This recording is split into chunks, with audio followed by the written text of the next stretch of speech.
muchas maneras de abordarlo y lo del proyecto es uno solo. Yo creo que uno podría imaginar también que las diferentes instituciones van a tener su propio sello, algunos van a ir más por un lado, otros por otro lado. Hay diferentes maneras de organizar el aprendizaje, de tal manera que tampoco quizás siempre sea por proyecto, algo que sea siempre por una sola vía tiende también a aburrir a los alumnos. Así que la idea lo que hay detrás de la idea de los proyectos quizás hay que conservar. Yo creo que la idea del proyecto tiene que ver con hacerlo significativo y llevarlo a la acción. Y eso puede realizar, eso mismo puede conservarse usando otro tipo de dispositivo, si quiere, o de envoltorio. Claro, repitiendo ahí también como la idea, por ejemplo, también hay esta metodología basada en problemas, también podría ser, pero podría ser un tiempo de una y un tiempo de otra, como no encasillando una única metodología, porque también varía por áreas curriculares, varía a través del tiempo de los niños. El punto principal es que quizás el elemento común también es como traer a la escuela situaciones auténticas, hablan algunos, situaciones auténticas lo más cercanas a lo que viven los estudiantes,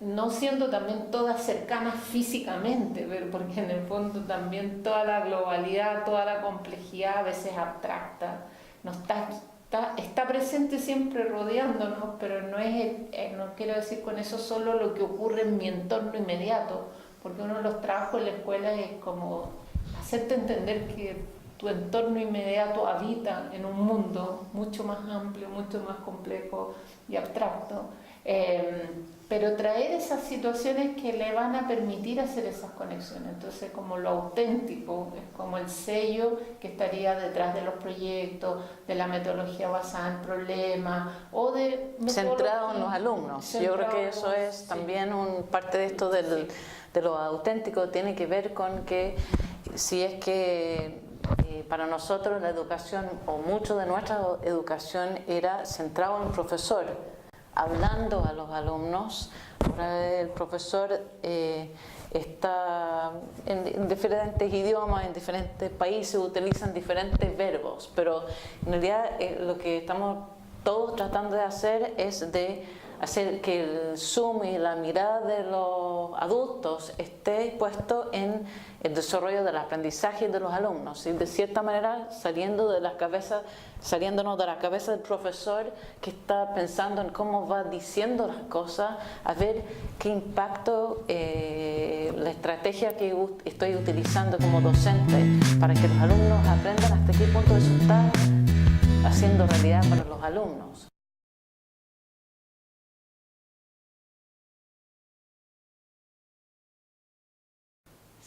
Bueno, central, ¿por qué?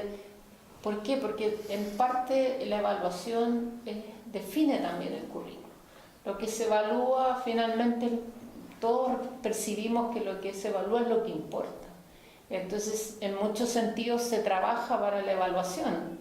Cuando uno dice se estudia para la prueba, es porque se trabaja para. Entonces, lo que esté en la prueba, por así decirlo, marca también la señal de, bueno, esto es lo que se valora como aprendizaje.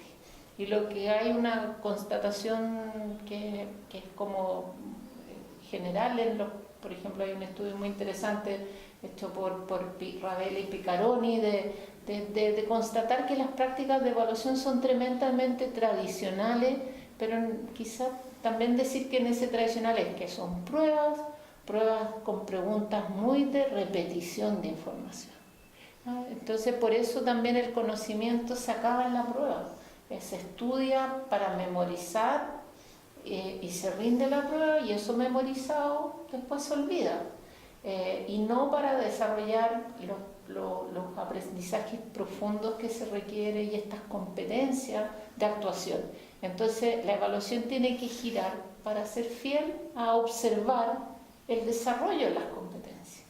Entonces, pueden haber pruebas, no quiere decir que no hay, pero esas pruebas tendrían que poner desafíos y poner preguntas fundamentales que lleven a también resolver problemas, que lleven a plantearse frente a las situaciones que importan, que sean mucho más reflexivas, que por ejemplo exijan analizar fuentes, que exijan analizar datos, que eso es lo que uno tiene que hacer, eso es auténtico, por así decirlo.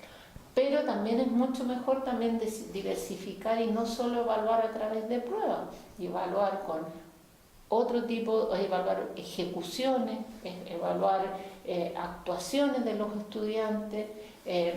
Entonces también exige esto, por una parte, el cómo se evalúa, qué se evalúa, pero también qué hacemos con la información que nos reporta la evaluación. Ese es otro elemento central. Hay una evaluación que ocurre cotidianamente en el aula, que tiene que ir inmediatamente, y el profesor muchas veces lo hace, y aquí se releva que eso es central, va estableciendo un diálogo con sus alumnos, hace una pregunta, si nadie le contesta, algo está pasando. Entonces, bueno, ¿cómo uso esa información para inmediatamente voy a construir una nueva explicación? Porque quiere decir que nadie parece que está entendiendo. Quizás tengo que generar una actividad, tengo que generar otro procedimiento, porque el procedimiento que usé no era bueno. Pero no solo eso, yo tengo que comunicarle a mis alumnos qué se quiere de ellos, qué busco. No se trata de una evaluación para pillarlos en lo que no saben, se trata de una evaluación para saber en qué grado tiene desarrollada la competencia. Entonces yo les tengo que decir, mira, esto es lo que se busca, para allá vamos, para allá tienes que ir. ¿Cuáles son tus fortalezas? ¿Cuáles son tus debilidades? Viéndolo hacer cosas, yo le puedo ir comunicando eso. Entonces también hay una retroalimentación del proceso que tiene que ir ocurriendo a lo largo del año, y usando la información para yo ir entonces intencionando mi pedagogía, para ir reforzando las debilidades y llevándolo a un segundo momento.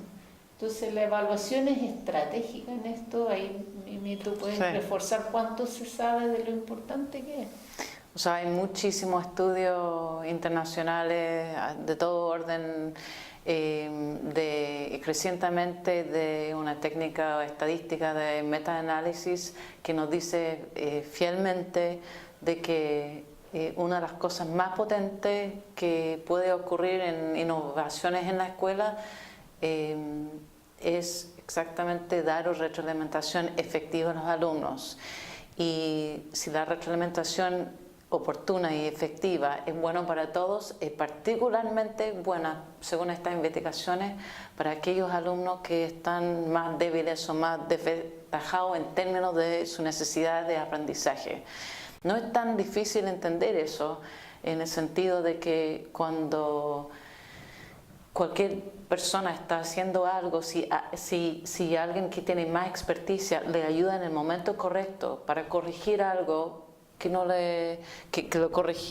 corrige algo en un momento oportuno y puede seguir avanzando, bueno, sobre todo si tiene claridad sobre cuál es el norte y qué es lo que se persigue, se va a ir avanzando. Si además de eso se modela, se muestra ejemplos de cómo es ese desempeño, entonces también el que está aprendiendo forma una idea más concreta de lo que quieren de mí.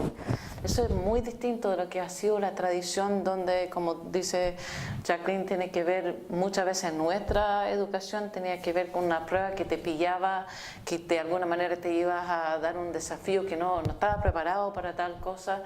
Aquí incluso uno está pensando en compartir criterios con los alumnos transparentemente, preestablecidamente, mostrar ejemplos de buenos desempeños, de exitosos desempeños, de tal manera que la idea es que todos vamos para allá, y ojalá, no usando una curva normativa, sino que ojalá todos los alumnos de mi aula